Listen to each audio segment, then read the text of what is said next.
세상의 험한 풍파 몰아칠 때도 주님 나를 지켜주시네. 주님은 나의 산성, 주님은 나의 요새, 주님은 나의 소망, 나의 힘이 되신 여호와. 주님은 나의 산성, 주님은 나의 요새, 주님은 나의 소망, 나의 힘이 되신 여호와.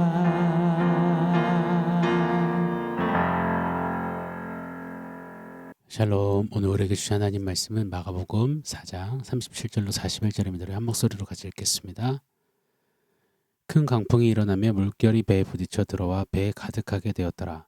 예수께서는 고물에서 베개를 베고 주무시더니 제자들이 깨우며 이르되 선생님이여 우리가 죽게 된 것을 돌보지 아니하시나이까 하니 예수께서 깨어 바람을 꾸짖으시며 바다더러 이르시되 잠잠하라 고요하라 하시니 바람이 그치고 아주 잔잔하여지더라. 이에 제자들에게 이르시되 어찌하여 이렇게 무서워하느냐 너희가 어찌 믿음이 없느냐 하시니 그들이 심히 두려워하여 서로 말하되 그가 누구이기에 바람과 바다도 순종하는가 하였더라. 아멘. 어제 우리는 두 가지 두려움에 대해서 말씀을 상고해 봤습니다. 첫 번째, 믿음을 갉아먹는 바이러스, 바로 두려움이죠. 이 두려움은 결국 하나님을 향한 믿음의 눈을 감아버리게 만듭니다. 영적인 백내장을 일으켜서 하나님을 뚜렷이 보지 못한 채 흐릿하게 보게 하고 진리를 굴절되어 보게 만드는 매우 악하고 위험한 것입니다. 둘째는 믿음의 주요 믿음의 대상이신 하나님을 두려워하는 두려움, 즉 경외함이었습니다. 하나님을 두려워하기 시작할 때 세상에서 이고 지게 되는 두려움들은 힘을 잃고 떨어져 나가게 되는 것입니다. 하나님을 향한 두려움이 더 가득 차니 말입니다. 이런 건강한 두려움이 우리 가운데 있어야 합니다. 그렇게 하나님을 경외하는 저와 여러분이기를 예수 이름으로 축원합니다. 이 두려움이라는 것이 워낙 이 크고 무거운 주제인지라 오늘 조금만 더 두려움에 대해서 상고해 보고자 합니다. 사랑하는 여러분, 우리 한번 툭 까놓고 한번 이야기 나눠보고 싶어요. 이렇게 말씀이 선포된 거죠. 성도 여러분, 영적으로 해로운 이 두려움을 버리고 건강한 두려움, 하나님을 두려워하는 신앙으로 함께 서십시다. 자, 이런 말씀에 아멘하고 결단도 하곤 합니다. 그런데 마음이 참 찜찜합니다. 참 어렵습니다. 왜죠? 이게 말처럼 쉽지 않으니요. 그래서 반문하게 됩니다. 아니, 누가 좋아서 두려워한답니까? 누군 두려워하고 싶어서 한답니까? 나도 모르게 어느새 두려움이 엄습해 오니 두려움 앞에 속절없을 때가 많은 걸 어찌합니까? 어떻게 하라는 겁니까? 자, 이런 어려움을 토로하시는 성도님들이 많으실 것 같아요. 왜냐하면 설교를 하고 있는 저 또한 그러니 제가 참 잘 압니다. 저 또한 뭐 교회를 이렇게 섬기면서 교회의 어떤 장소 문제, 교회 재정, 앞으로의 어떤 계획, 교회에 나아가야 할 진로, 맡겨진 성도님들을 또 목양하며 책임져야 하는 여러 무게들 등등등 실제 위기들도 많이 맞닥뜨리지만 사실은 어떻게 될까 하는 예측 불안이 두려움을 더 많이 일으키는 것을 자주 경험합니다. 두려움은 현실에서도 마주하지만 미래를 앞당겨 현재를 막 뒤흔들기도 하더라고요. 그러니 두려움은 종잡을 수도 걷잡을 수도 없는 거예요. 대처가 너무 어렵기만 한 겁니다. 또 이런 예가 있겠죠. 대표적으로 이 병원 검사 결과를 기다릴 때 우리가 주로 그렇잖아요. 아직 결과가 나오지도 않았는데 이미 최악을 상상하잖아요. 현실보다 사실은 상상이 더 큰 두려움을 만들어내고 두려움으로 우리를 꽉 조아 매잖아요. 오늘 본문 속 제자들도 그렇더라고요. 실제로 배가 가라앉지도 않았습니다. 그러나 이미 공포에 죽을 거라는 상상에 잠식되어 버린 겁니다. 그런데요, 그런 제자들을 그들을 향해서 우리 중 누가 아이고 아이고 못났네 못났네 손가락질을 할 수 있단 말입니까? 사실 제자들의 상황은 두려워할 만한 상황이에요. 보십시오. 태풍에 배에 물이 가득 차오르고 있어요. 그리고 날이 저물었어요. 캄캄한 칠흑 같은 그 밤바다에서 태풍과 사투하는 겁니다. 제자들 대다수는 뱃사람이고 갈릴리 바다의 잔뼈가 굵은 사람들이에요. 그런 그들이 아비규환이 되고 두려워 떨었다는 것은 그 상황이 지금 최악 중에 최악이었다는 겁니다. 아무리 바다 전문가라도 배 달인이라고 해도 두려워할 만한 상황이었다는 거예요. 즉 두려움 끝판왕 같은 그런 시간을 그들이 지냈다는 겁니다. 우리네 인생도 꼭 그런 것 같아요. 살다 보면 아무리 애쓰고 아무리 용을 쓰고 아무리 지식을 발휘해봐도 아무리 경험을 내세워도 아무리 가진 소유로 해볼 것 다 해봐도 아무리 능력을 부려봐도 안 되는 그런 끝판왕 같은 한계 상황에 맞닥뜨릴 때가 많은 우리이지 않습니까? 그래서 두려워할 수밖에 없는 객관적인 상황이 우리 모두에게 있습니다. 그래서 성경도 이를 간과하거나 무시하거나 하지 않으세요. 그러나 성경은 명확하고도 정확히 늘 외치십니다. 두려워하지 말라. 심플합니다. 두려워해? 그런 상황이야? 두려워하지 말라. 단호하십니다. 이 두려울 상황이 없을 것이다. 뭐 그런 말씀하지 않으세요. 그렇지만 두려움에 사로잡히지 말라고 두려움 말라 도전하시고 명령하십니다. 자, 성경을 한 세 군데만 살펴볼게요. 이사야서 41장 10절입니다. 두려워하지 말라. 내가 너와 함께 함이라. 놀라지 말라. 나는 내 하나님이 됨이라. 자, 출애굽기 14장 13절로 14절. 모세가 백성에게 이르되 너희는 두려워하지 말고 가만히 서서 여호와께서 오늘 너희를 위하여 행하시는 구원을 보라. 여호와께서 너희를 위해 싸우시리니 너희는 가만히 있을지어다. 요한복음 14장 27절입니다. 평안을 너희에게 끼치노니 곧 나의 평안을 너희에게 주노라. 그러니 너희는 마음에 근심하지도 말고 두려워하지 말라. 자, 모두 다 두려워하지 말라 명하십니다. 두려움의 상황을 없애주겠다, 두려움으로부터 막아주겠다 그런 약속이 없으세요. 그냥 선포하시는 겁니다. 두려워하지 말라. 대신 더 큰 약속을 하시는 겁니다. 하나님이 함께 하신다. 두려움의 상황 자리에서 하나님이 도우신다. 하나님이 구원을 행하신다. 싸우신다. 평안을 주신다. 맞습니다, 여러분. 두려움은 늘 도전해 옵니다. 그러나 그 두려움 속에서 두려움 말라시는 하나님을 만나는 것, 그 하나님을 보는 것, 하나님을 체험하는 것, 이것이 두려움을 이기는 유일한 방법이요. 이것이 두려움 속에 우리에게 부어주시는 풍성한 은혜임을, 역전임을 믿습니다. 조금 더 좀 두려움을 파헤쳐 볼게요. 두려움의 근원은 무엇일까요? 성경을 통해 분석해 보게 되는 것은 두려움 그 밑에는 욕망이 있음을 봅니다. 욕망은 죄된 욕구죠. 즉 내가 하나님 되고자 하는 욕심 말입니다. 그래서요. 높아지려는 욕망에 사로잡히면 낮아지는 게 두려운 겁니다.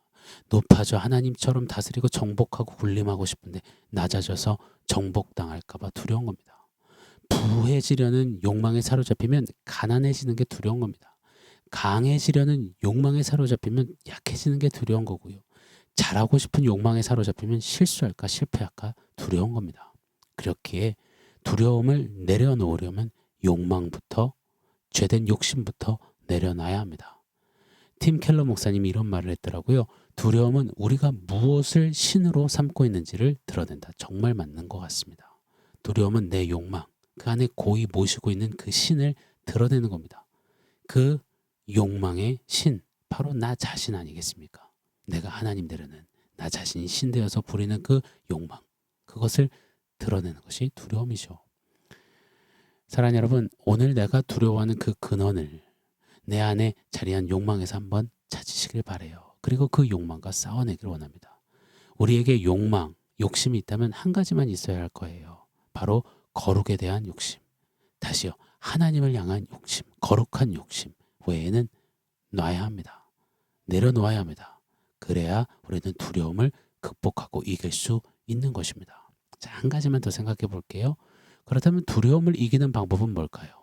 오늘 본문에서 예수님이 친히 가르쳐 주세요. 39절입니다. 예수께서 깨어 바람을 꾸짖으시며 바다더러 이르시되 잠잠하라 고요하라 하시니 바람이 그치고 아주 잔잔하여지더라. 잠잠하라 고요하라. 예수님의 이 선포에 광풍이 잔잔해졌습니다. 우리 주님은 말씀으로 온 천하를 창조하셨잖아요. 그래서 그 주님이 주님을 꼭 빼어닮게 지으신 우리에게도 그 말씀에 힘을 건세를 주셨습니다.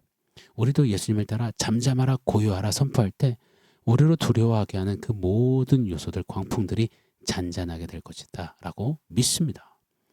오늘 본문 37절의 큰 광풍, 여기서 크다에는 메갈레라는 원어가 사용됐습니다. 또 39절에는 아주 잔잔하여지더라 해서 아주에도 메갈레라는 원어가 사용됐어요. 즉 크다 메갈레 두 가지를 비교하는 겁니다. 큰 광풍과 큰 고요함, 잔잔함. 즉 큰 광풍일수록 잠잠하라 고요하라 선포하면 더 큰 평안과 고요함을 누리게 된다는 이 원리를 가르쳐 주시는 거예요. 이것을 우리가 잊지 않기를 원해요. 영어로는 the wind, 광풍이 died down, 죽어버렸다. 그리고 completely calm, 완전히 잔잔해졌다, 고요해졌다라고 말합니다. 그러니요, 큰 광풍 앞에서 크게 두려워하기보다는 크게 외치는 거예요. 잠잠하라, 고요하라. 그때 큰 평강, 그 completely calm, 그 큰 잔잔함이 우리에게 메워지는 겁니다. 여러분 말씀을 조금 정리해 볼게요. 오늘 39절에 예수께서 깨어 바람을 꾸짖으시며 바다더러 이르시되 잠잠하라 고요하라 하시니, 이때의 꾸짖음은 예수님께서 귀신을 꾸짖으실 때 쓰이는 단어와 용례가 같습니다. 잊지 마시자고요. 두려움은 단순한 감정 문제가 아닙니다. 영적인 전쟁의 영역이고 이 전쟁의 대상이 두려움임을 기억했으면 좋겠습니다. 마귀는 이 두려움으로 우리를 늘 휘잡고 휘두르고 우리를 정복해가니 싸워내야 합니다. 예수님처럼 말씀을 의지하여서 잠잠하라 고요하라 선포하시자고요. 우왕좌왕하시지 말자고요. 벌벌 떨지 마시자고요. 지레 겁먹고 그냥 주저앉지 마시자고요. 좀 담대히 선포하시자고요. 그때 두려움은 die down, 죽어지고 completely calm, 주님의 평안과 승리가 우리 안에 가득가득 메워지게 될 줄 믿습니다. 두려움 앞에 그 승리를 날마다 경험하는 저와 여러분 되기를 예수 이름으로 축원합니다. 자, 오늘 원포인트는 잘 들어주세요. DDDCCC입니다. 참 독특하죠? 그러나 기억에 오래 남으실 거라고 믿습니다. 다시 한번요. DDDCCC. 자, D, 두려움의 D죠. 그리고 오늘 말씀드린 died down, 두려움은 죽어진다. CCC는 뭘까요? Christ, 그리스도, completely calm, 완전하게 잠잠케 하신다. 자, DDDCCC는 이렇게 약자입니다.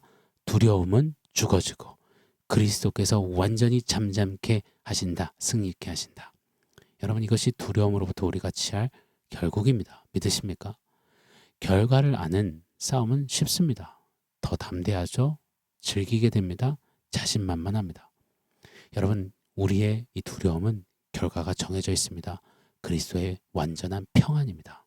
그러니 큰 광풍 같은 큰 두려움 앞에 우리 큰 소리로 잠잠하라 고요하라 외치며 큰 평안의 승리를 맛보는, 두려움이 좀 범접할 수 없는 정말 그런 하나님의 사람, 우리 모두가 되기를 예수 이름으로 축원합니다. 아멘. 두려워하지 마십시오. 사랑하는 성도 여러분, 오늘 말씀과 원포인트 기억하면서 함께 기도하겠습니다.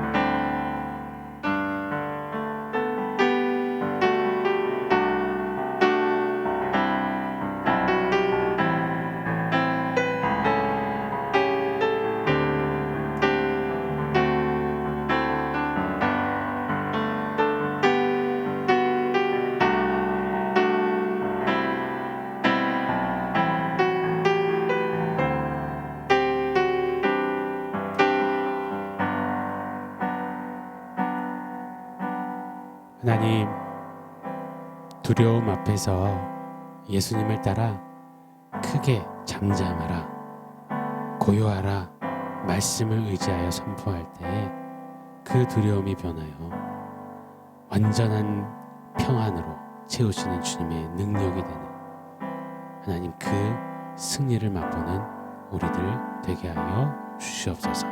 오늘도 두려워 말라 명하시는 주님을 의지하며 두려움 속에서 더 크신 주님을 보기를 원하오니 주님 말씀대로 역사하여 주시옵소서. 예수님의 이름으로 기도합니다. 아멘.